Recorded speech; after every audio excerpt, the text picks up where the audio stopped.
Corona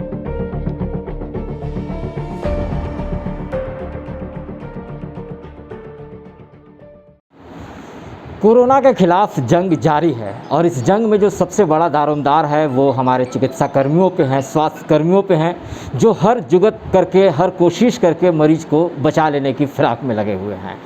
लगातार नए नए रिसर्च हो रहे हैं, नई नई बात सामने आ रही है, नई स्टडी भी सामने आ रही है। इस बीच कुछ ऐसे उपाय भी हैं जिनसे हम आसान तरीके से अपने आप को रिकवर करने की प्रक्रिया में जा सकते हैं।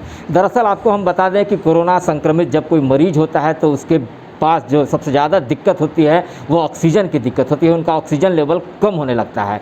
इस बीच पलामू के प्रभारी civil surgeon doctor Anil Shrivastava ji हैं, वो आप आज बताएंगे कि क्या क्या प्रक्रिया हो सकती है जिससे हम जो घर पे मरीज हैं वो ऑक्सीजन लेवल का स्तर बढ़ा सकते हैं। अगर आपके पास सिलेंडर है, रेगुलेटर नहीं है, तब क्या हम कर सकते हैं। अगर रेगुलेटर भी नहीं है तो क्या प्रक्रिया हो सकती है। जो घरेलू उपकरण से जो बेकार पड़े उपकरण हैं उनसे हम इसे सहूलियत में ला सकते हैं। तो हम डॉक्टर साहब से चाहेंगे कि वो हमारे पास सिलेंडर भी हैं, सर भी हैं, और कुछ बताएं कि ताकि लोगों को सहूलियत हो। लोग जिस तरीके से पैनिक हो रहे हैं, घबरा जा रहे हैं, तो सबसे पहले तो ऑक्सीजन वाली जो बात है इसके बारे में आप बताइए कि देखिए, हम लोग एक ऐसे दौर से गुजर रहे हैं, एक ऐसी बीमारी का सामना कर रहे हैं जो पहले कभी हम लोग फेस नहीं किए थे। तो इसमें बीमारी के साथ साथ जो हम लोग मिसलीड हो जा रहे हैं और हम लोग हैं सो पैनिक हो जा रहे हैं, उसके बारे में स्पष्ट करना चाहेंगे। कोरोना कुछ वैसी बीमारी नहीं है जिसमें बहुत ज़्यादा है सो खतरे की बात है। बहुत से लोगों में घर में ही इसको ठीक किया जा सकता है। बहुत कम लोग ऐसे हैं जिनके लिए हॉस्पिटल की ज़रूरत है या ऑक्सीजन की ज़रूरत है। तो सबसे पहले तो आप है सो जो हमारा मैसेज है वो है कि मास्क ज़रूर यूज़ कीजिए, फ्रिक्वेंट है सो हैंड वॉश कीजिए और सोशल डिस्टेंसिंग का पालन कीजिए। कोई ऐसी जगह जमा नहीं हुई है जहां बहुत भीड़ भाड़ हो, और आपस में दूरी बनाए रखिए। कुछ दिन ठहरेंगे और हम लोग जीतेंगे, इस बात को मन में बैठा लीजिए। लेकिन किसी कारणवश अगर आप गलती से दुर्भाग्यवश अगर संक्रमित हो गए हैं तो इसमें भी बहुत घबराने की बात नहीं है। इसमें है सो 90% केसेज केवल एसिम्प्टोमेटिक होकर ही निकल जाते हैं, उनको केवल टेस्ट में ही आता है। कुछ पेशेंट ऐसे होते हैं जिनको बहुत माइल्ड सिम्टम आता है, जैसे बुखार का आना या इसी तरह से कमजोरी का लगना, तो उनको है सो जो घर में जो आइसोलेशन में जो ट्रीटमेंट होता है उसको देना है।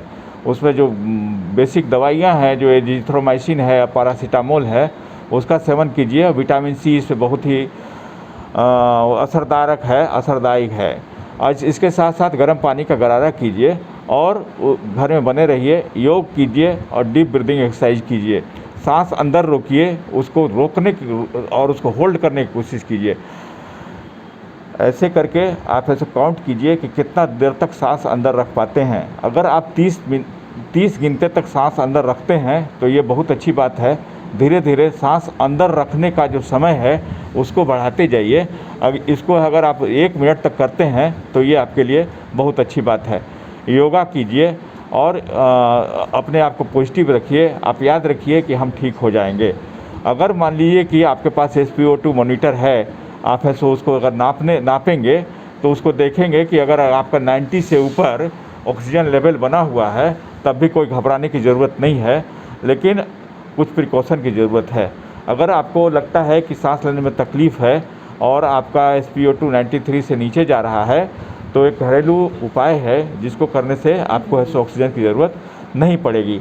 कीजिएगा कि आप बेड पर पेट के बल लेट जाइए, छाती के नीचे एक ऐसा तकिया रखिए और हाथ ऐसे रख करके डीप ब्रीदिंग का एक्सरसाइज कीजिए।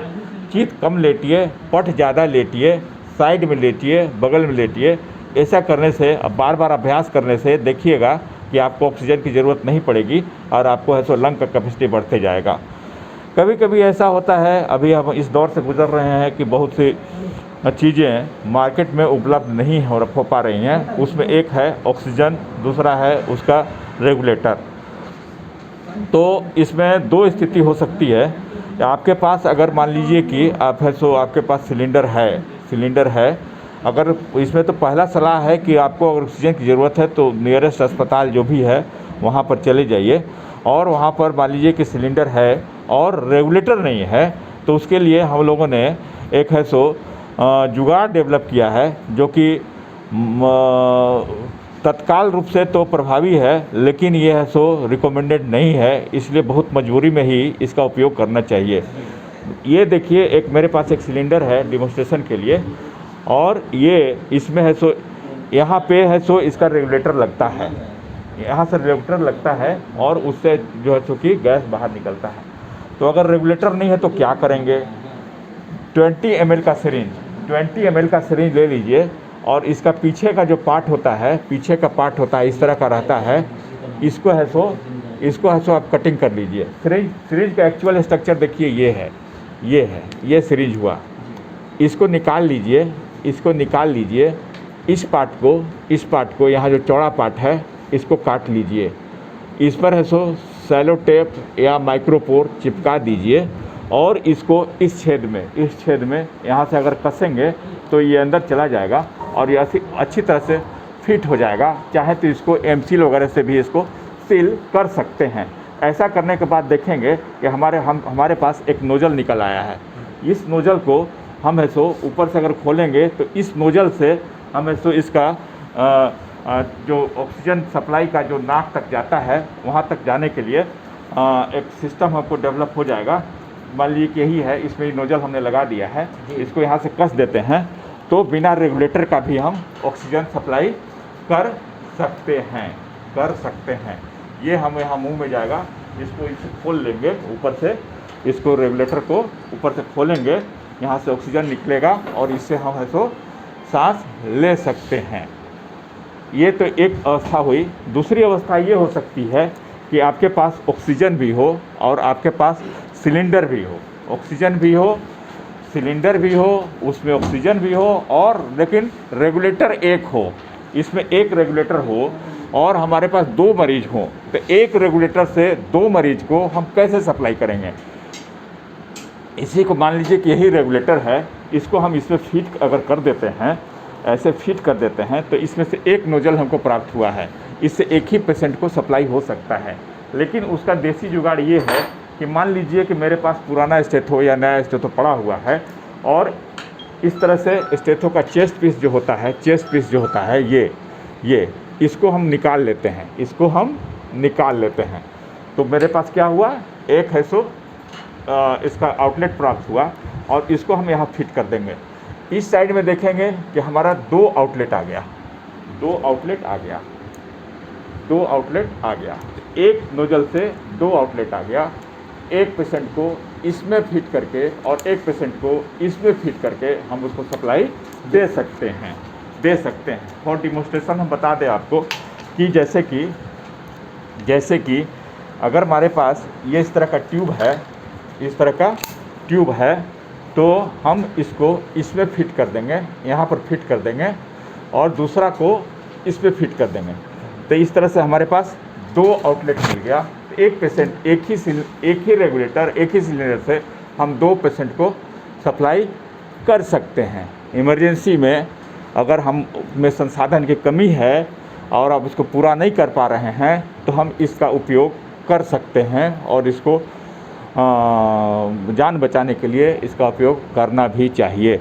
अंत में हमारा मैसेज यही है कि घबराने की ज़रूरत नहीं है। ये एक दौर आया है और इसी तरह से निकल जाएगा, और हमको ध्यान रखें कि आपके पीछे पूरा महकमा, पूरा स्वास्थ्य विभाग, पूरे स्वास्थ्य कम्युनिटी और पूरा प्रशासन और पूरा समाज लगा हुआ है, और हम लोग कोशिश करेंगे कि हर लोग निकल के चले जाएं, हम लोग ठीक होकर सबको भेजें, और इसके लिए हम लोग प्रयासरत भी हैं, और आपसे भी अपेक्षा करते हैं कि उसी तरह का धैर्यपूर्वक व्यवहार करें। बहुत शुक्रिया सर। सुना आपने डॉक्टर अनिल श्रीवास्तव सर से, जो कि पलामू के प्रभारी सिविल सर्जन भी हैं। बहुत ही आसान तरीके से और घर पर बिल्कुल भी घबराने की ज़रूरत नहीं है। आपने देखा कि कैसे अगर थोड़ा बहुत ऑक्सीजन लेवल कम हो रहा है तो प्रोनिंग की जो विधि बताई गई वो भी कारगर है। हेल्थ मिनिस्टर की ओर, हेल्थ विभाग की ओर से वो अप्रूव्ड है कि वो उसे करना चाहिए, और बहुत सारे लोगों को इसका फ़ायदा भी मिल रहा है। तो आप भी इसे ज़रूर इस्तेमाल करें। और उसके अलावा ऑक्सीजन सिलेंडर के बाद रेगुलेटर की कमी जिस तरीके से आ रही है, लोगों को परेशानी हो रही है, तो अभी उसकी जब तक भरपाई नहीं होती है तो यह तरीका हमारे जान बचाने में सहायक हो सकता है। तो हम यही अपील करेंगे अपने दर्शकों से और तमाम लोगों से कि अन्य लोगों को भी इसके प्रति जागरूक करें। और जो सबसे ज़रूरी सुझाव और सबसे ज़रूरी बात ये कि अभी के दौर में सब लोग अनिवार्य रूप से हमेशा मास्क का इस्तेमाल करें, शारीरिक दूरी को मेंटेन करें और अनावश्यक रूप से घर से बाहर नहीं निकलें। निश्चित तौर पे हम सब मिलेंगे, सब जागेंगे तो कोरोना से जंग जीतेंगे।